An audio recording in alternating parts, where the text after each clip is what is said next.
ಶ್ರೀ ಗಣಪತಿ ಶಾರದಾ ಗುರುಭ್ಯೋ ನಮಃ. ಯತ್ರ ಯೋಗೇಶ್ವರ ಕೃಷ್ಣೋ ಯತ್ರ ಪಾರ್ಥೋ ಧನುರ್ಧರಃ ತತ್ರ ಶ್ರೀ ವಿಜಯ ಭೂತಿರ್ಧ್ರುವ ನೀತಿರ್ಮತಿರ್ಮಮ. ಶ್ರೋತೃಗಳಿಗೆ ಶ್ರೀ ಅಳಸಿಂಗರಾಚಾರ್ಯ ವಿರಚಿತ ಶ್ರೀ ವ್ಯಾಸ ಮಹರ್ಷಿ ಪ್ರಣೀತ ಶ್ರೀಮನ್ ಮಹಾಭಾರತದ ಅನುಶಾಸನಿಕ ಪರ್ವದಲ್ಲಿ ಕನ್ಯೆಯರ ಪ್ರಧಾನ ಕಾಲ, ಸಂತತಿ ಮೊದಲಾದವುಗಳನ್ನು ಕುರಿತು ನಾರದ ಮಾರ್ಕಂಡೇಯರಿಗೆ ನಡೆದ ಸಂವಾದಗಳನ್ನು ಭೀಷ್ಮನು ಯುಧಿಷ್ಠಿರನಿಗೆ ಹೇಳಿದುದು ಎಂಬ 55ನೆಯ ಅಧ್ಯಾಯಕ್ಕೆ ಸ್ವಾಗತ. ಹಿಂದಿನ ಅಧ್ಯಾಯದಿಂದ ನಾರದರು ಕಾಲಾನುಸಾರ ಅಂದರೆ ಕೃತಯುಗ, ತ್ರೇತಾಯುಗ, ದ್ವಾಪರಯುಗ, ಕಲಿಯುಗಗಳಿಗೆ ಅನುಸಾರವಾಗಿ ಧರ್ಮವು ಹೇಗೆ ನಶಿಸುತ್ತದೆ ಹಾಗೂ ಶ್ರದ್ಧೆಯಿಲ್ಲದೆ ಕೊಟ್ಟಂತಹ ಹವ್ಯ ಕವ್ಯಗಳು ಯಾರನ್ನು ಹೋಗಿ ಸೇರುತ್ತವೆ ಮುಂತಾಗಿ ಹೇಳುತ್ತಿರುವರು. ಈಗ ಮಾರ್ಕಂಡೇಯರು ನಾರದರನ್ನು ಕುರಿತು ಕೇಳುತ್ತಾರೆ, ಮುನೀಂದ್ರ, ವರ್ಣಹೀನರು ಕೊಟ್ಟ ಹವ್ಯ ಕವ್ಯಗಳ ಗತಿಯನ್ನು ನಿನ್ನಿಂದ ಕೇಳಿದುದಾಯಿತು. ಕನ್ಯೆಯರ ವಿವಾಹ, ಪುತ್ರೋತ್ಪತ್ತಿ ಇವುಗಳನ್ನು ಕುರಿತು ನನಗೆ ತಿಳಿಸಬೇಕು ಎನ್ನಲು ನಾರದರು ಹೇಳುತ್ತಾರೆ, ಮಾರ್ಕಂಡೇಯ, ಕನ್ಯಾಪ್ರದಾನವನ್ನು, ಸ್ತ್ರೀ ಪುರುಷ ಸಂಯೋಗವನ್ನು ಕ್ರಮವಾಗಿ ತಿಳಿಸುವೆನು ಕೇಳು. ಕನ್ಯೆಯು ಹುಟ್ಟಿದೊಡನೆ ಅದಕ್ಕೆ ಸರಿಯಾದ ವರನನ್ನು ಹುಡುಕಿಕೊಡಬೇಕು. ಸಕಾಲದಲ್ಲಿ ಕನ್ಯಾದಾನ ಮಾಡಿದರೆ ತಂದೆಯು ಧರ್ಮಕ್ಕೆ ಭಾಗಿಯಾಗುವನು.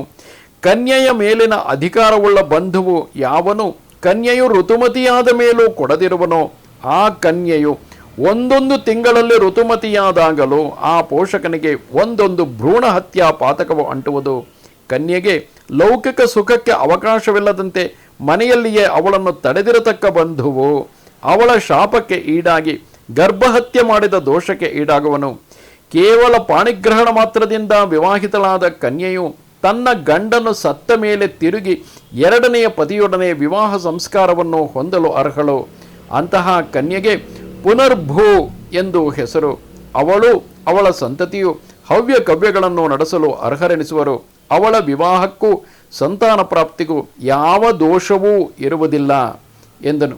ಆಗ ಮಾರ್ಕಂಡೇಯನು, ಒಬ್ಬ ಕನ್ಯೆಯು ಪ್ರಸವಿಸಿದವಳಾಗಿಯೋ ಅಥವಾ ಗರ್ಭವತಿಯಾಗಿಯೋ ಇದ್ದಾಗ ಅವಳಿಗೆ ತಿರುಗಿ ವಿವಾಹ ಕ್ರಿಯೆಯು ಹೇಗೆ, ಅದಕ್ಕೆ ಅರ್ಹತೆ ಉಂಟೆ ಇಲ್ಲವೇ ಎನ್ನಲು ನಾರದರು ಹೇಳುತ್ತಾರೆ, ಓ ಮಹರ್ಷಿ, ಅಂತಹ ಕನ್ಯೆಯು ಅಗ್ನಿಯ ಮುಂದೆ ತಾನು ನಡೆದುಕೊಂಡ ವಿಷಯವನ್ನು ತನ್ನ ಬಾಯಿಂದ ಸತ್ಯವಾಗಿ ನುಡಿಯಬೇಕು. ಅದರ ಮೇಲೆ ಅವಳಲ್ಲಿ ದೋಷವನ್ನು ಎಣಿಸಬಾರದು. ಅಂತಹ ಕನ್ಯೆಯರಿಗೆ ಕುಮಾರಿಯರೆಂದು ಹೆಸರು.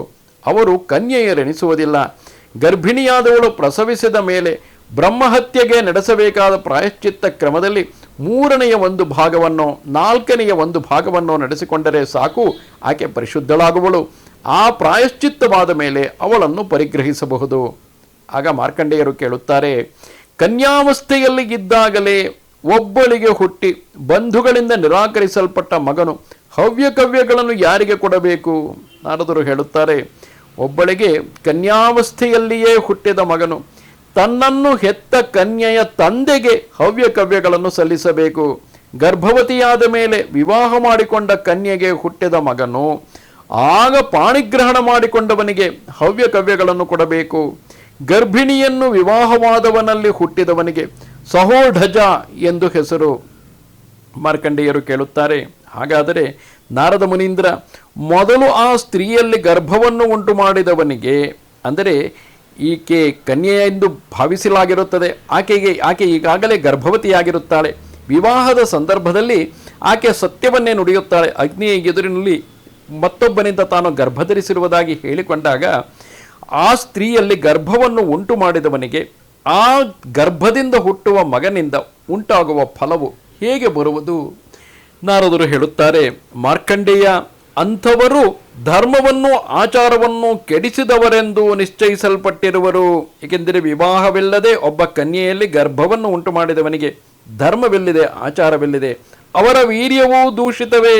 ಆದ್ದರಿಂದ ಆ ಗರ್ಭದಿಂದ ಪುತ್ರನು ಜನಿಸಿದರೂ ಕೂಡ ಆ ಪುತ್ರನು ತನ್ನ ತಾಯಿಯ ತಂದೆಗೆ ಹವ್ಯ ಕವ್ಯಗಳನ್ನು ಕೊಡಬಹುದು, ಅಥವಾ ತನ್ನ ತಾಯಿಯು ತನ್ನನ್ನು ಗರ್ಭದಲ್ಲಿ ಧರಿಸಿದ ನಂತರ ಯಾರನ್ನು ವಿವಾಹವಾಗುತ್ತಾಳೋ ಆತನಿಗೆ ಹವ್ಯ ಕವ್ಯಗಳನ್ನು ಕೊಡಬಹುದೇ ಹೊರತು ಯಾರು ಆ ಗರ್ಭವನ್ನು ಉಂಟು ಮಾಡಿರುವನೋ ಅವನಿಗೆ ಪುತ್ರ ಫಲವಿಲ್ಲ, ಅವರ ಕರ್ಮಗಳೆಲ್ಲವೂ ವಿಫಲಗಳು.